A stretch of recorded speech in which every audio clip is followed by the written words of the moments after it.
next question is for the USCIS and the Lutheran. Do you guys have evaluation and satisfaction program for surveys you're doing? Do you have the Lutheran? Maybe they meant USCRI, USCIS here. Exactly, yeah. Okay. Well, we don't really have a formal way to evaluate. We just, our numbers at the end of the 90 days, our self-sufficiency numbers is how we evaluate our programs to the federal government, and also with our matching grant program, which is actually 180 days. We also give the federal government our employment numbers, which I believe in fiscal year 2015 it was at 77%, so that's really high for us, which is really great. But for our clients themselves, we just, for instance, when we invite them to workshops, we do have them take a survey assessing what they learned and if any of this was new information, things such as that. But we don't have anything formal as of yet. Yeah, we have, again, we have social workers, caseworkers, we have volunteers. All these folks are constantly interacting with our refugees, and then our refugees come to us, and we have a face-to-face where we check in with them to find out what's going on. So it's a very personal evaluation. We do have the formal types as well, but what we do is, like I said, bring folks in and spend that time checking in with them, finding out where they're at, what their needs are, how else we can serve them. So we try to cover the whole spectrum, and like we all have those audits and the official stuff that we have to turn into the government, as well as far as the numbers on sufficiency and those reported things. I think the ACC one is. Yeah, I'm just show some numbers. In the program, we have a PATH program. We interact with, we're affiliated to Michigan Works. In the Michigan Works program, once the student sees an ESL program, he's ready to move on.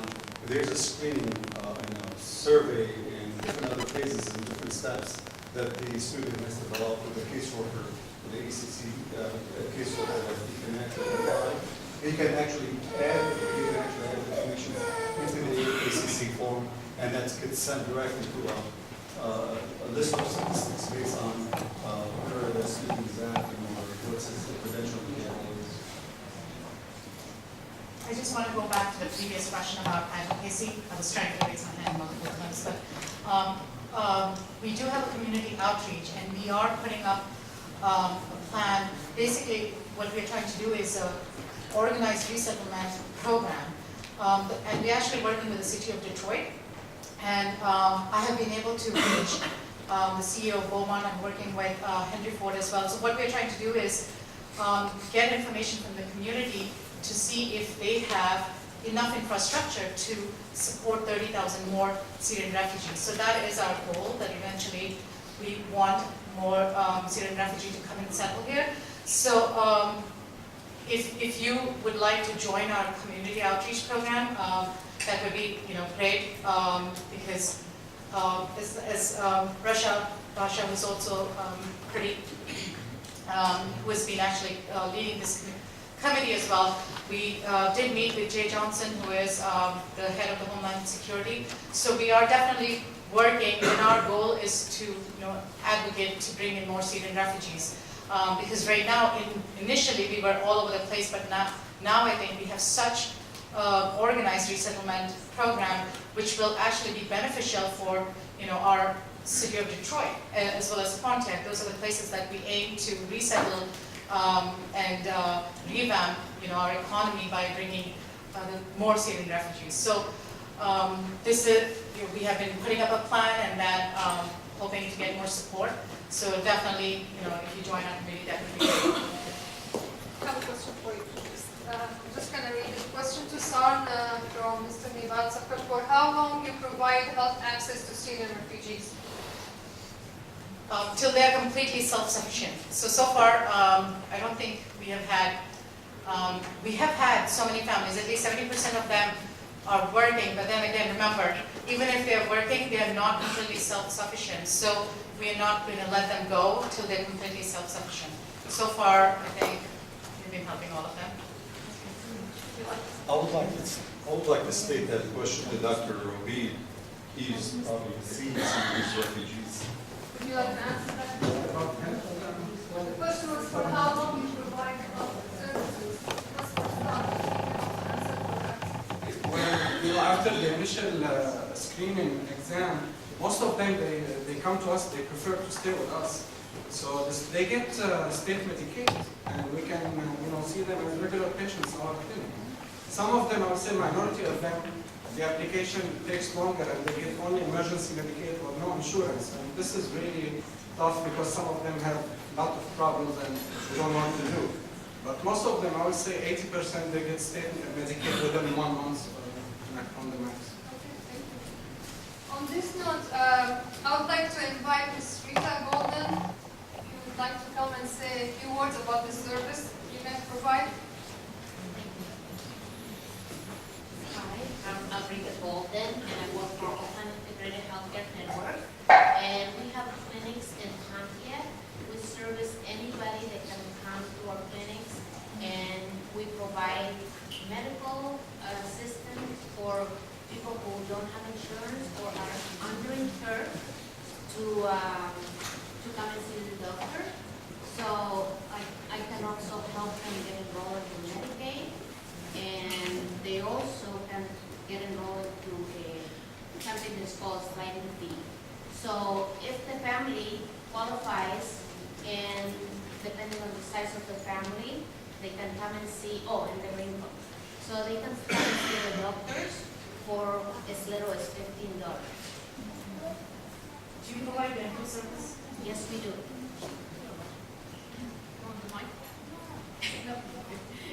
Questions? Can you repeat the name of the agency? It's Oakland Integrated Healthcare Network, and I have flyers if you would like. Are you going to be on our flyers? On the second table? Okay. Because Ms. Rita just joined us, so we weren't prepared ahead of time, but we were very happy and excited. So that was one of the very good news that I said we have with you.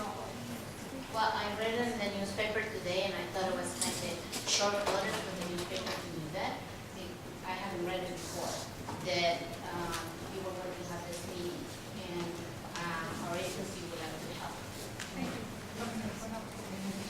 Next, we have two questions that I think are in so many people's mind. The first one, and it's not addressed to a certain organization, how do refugees get assigned to come to Michigan than other states?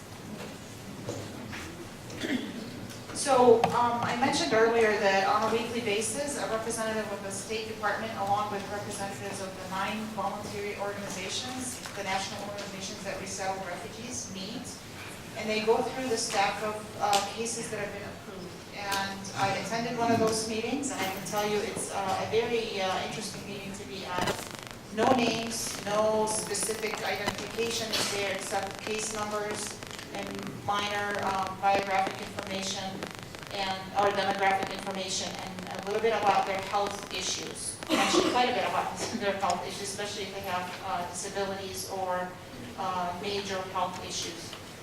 And what happens is that they start with what we call the U.S. tie cases, which means that they have a tie to a family, relative, or friend somewhere in the United States. And those are assigned or allocated to those cities. And the voluntary agencies that have an affiliate office in those cities will rotate taking these cases based on their capacities. Until they meet their capacity, then they stop. And then they go into the non-U.S. tie cases, which most of the Syrian cases at this point have been non-U.S. tie cases, which means they have no relatives or friends or family. And they start rotating these cases based on which of the 9 affiliate offices have, or which of the 9 voluntary agencies have affiliate offices that have the capacity to serve Syrian refugees. And again, they start rotating until each agency, either until they finish the list or that each agency meets its capacity for that week or that month. And it keeps going until, at the end of the meeting, in fact, there's a small list of refugees that are what I call the unwanted, unfortunately, which is the most difficult cases. And a lot of times, one of the agencies, and I know that USCCB does that a lot, the U.S. Conference of Catholic Bishops, they take the rest of them and allocate them to their affiliate offices. So that's basically how it happens. If they have a relative, that dictates where they end up, and those agencies that are in that area will rotate them. If they don't have family, then they are rotated again throughout the country until each agency reaches its capacity. Okay. The last question is, what the authority of the government to stop refugees from coming here? Who would like to take over? The governor, the state, they're talking about Michigan. Or maybe in general, any governor? So typically, the federal government makes the decisions on how many to accept, and again, they rotate where they go. The state governors, once the refugee sets foot in the United States, no one can tell them where to go or prevent them from going anywhere. So technically, or practically, I should say, the governors cannot say, we don't want the refugees in our state because they're going to come regardless.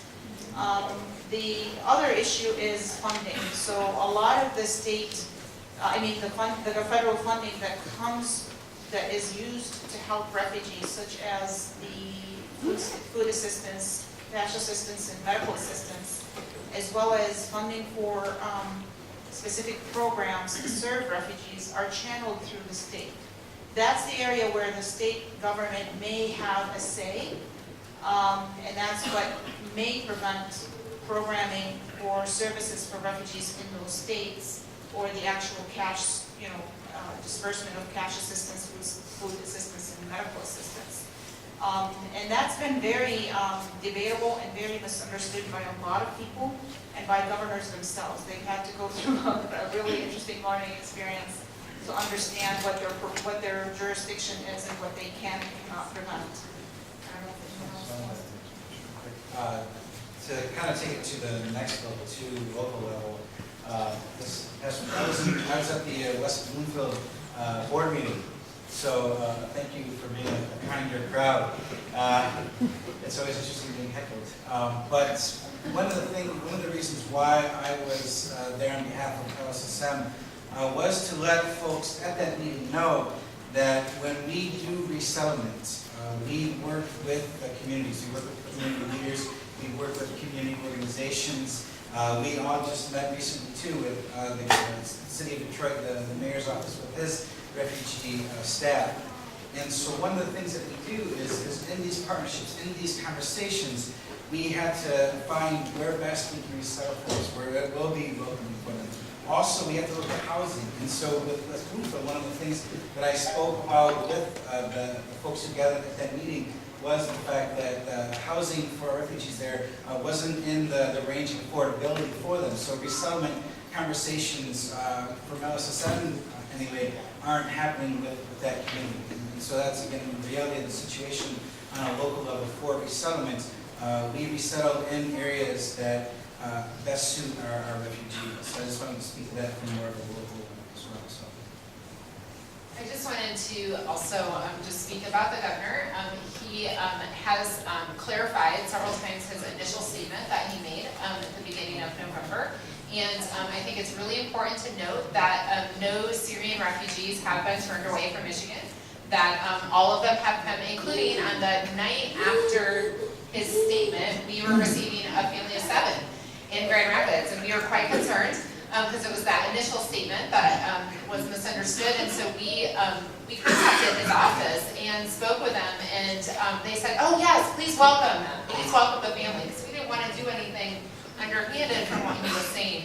And so it's been very important. I spoke with someone last week from the Office of New Americans, which is under the governor. It's been very important to them that it be known that no Syrian refugees have been turned away, that they are continuing to come to Michigan, and the governor has stated that he wants Michigan to continue to be a welcoming state for refugees and immigrants, and I think has been on a journey of further understanding the security processes and understanding what it could mean for our state to accept more Syrian refugees. So I just wanted to make that clarification.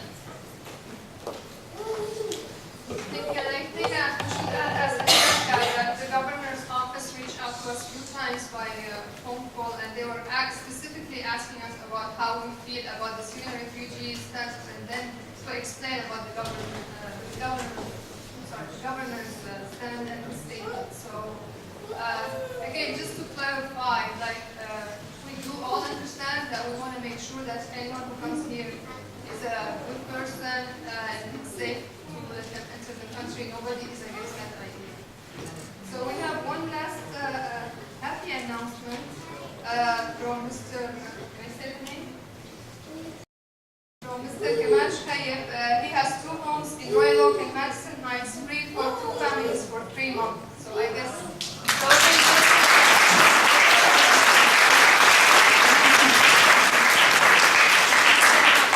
At this point, I don't know if anybody has any more questions, or we're going to hear a couple words from our president, and then the organization is going to meet at their tables to answer any more questions. Thank you, Mr. Shayeb. You're always along and always very helpful. I just want to thank you all for coming. The organizations are doing a great job. We really appreciate everything you guys are doing. I want to really encourage our community, our Syrian community, American community to help and pitch in. We had a beautiful example of a beautiful family who came here and have a new life now. And I'm sure we will have many other families that will be coming and they'll need all kind of help. So please try to get involved. It's very important. These organizations could do only so much, but these families will be living among us, and we have to help. We have to, really extend our hands to them, not only financially. Obviously, all the services they need, from language to transportation to accommodation, to take them to the mall, to get to know where they can buy stuff, to take them to grocery places where they can buy everyday needs. The last thing I want to say, I see some unfamiliar faces. I know most of you probably are SACA members, but I would like to just tell you what the SACA is and what we do. The SACA stands for American Syrian Arab Cultural Association. We're for a non-profit organization, non-religious, non-political. The organization has been in existence for probably about 20 years, way before the issues that we had in Syria recently. And all we try to do is get the community together to strengthen our ties and just enrich our heritage and our culture, and try to basically be good citizens in our new home in America.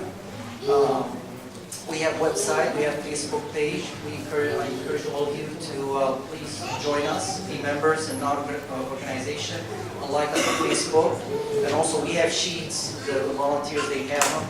If you can give us your email address, we'd love to communicate with you. Thank you very much, and I think that will end our session.